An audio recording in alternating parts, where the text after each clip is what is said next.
Over the past 3 years, Arkansans have seen the minimum wage go up every January 1st. This year is no different, but it comes at a time when some Americans have been knocked off their feet from the financial impacts of COVID-19. Channel 7's Mills Hayes shows us how businesses will have to adjust.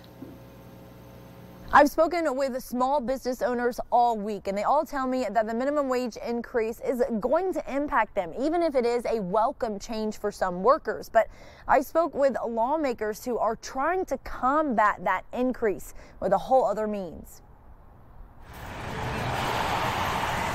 As a business owner, it's been a very difficult year, and of course, when the minimum wage increase that'll impact our bottom line. It's January 1st, and that means business owners like Root Cafe owner Jack Sandal will start having to pay their employees $11 an hour. To support the local farmers and producers that we buy from, first of all, we have to stay open as a business. So we have to do what we have to do to be profitable. The Root has decided to raise the menu prices to keep up.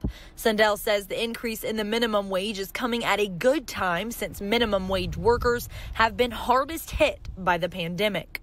The plus side of that is that our workers are going to make more money, and they're going to have more money in their pockets to go out and spend in the local economy with small independent businesses. But Arkansas State Senator-elect David Ray says it's going to hurt workers who will see their hours reduced or are going to be laid off.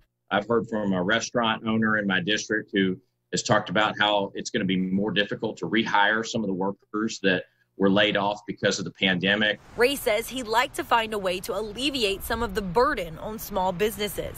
When Arkansans voted on this measure, they simply weren't given the opportunity to vote on common sense exemptions like small businesses, maybe with 20 or 25 employees or fewer. Ray says he would support legislation that would phase out the income tax for low-income Arkansans. I think that's a much better way to help low-income workers than simply increasing the minimum wage, because you put more money in their pockets without harming businesses' ability to hire workers and create more jobs.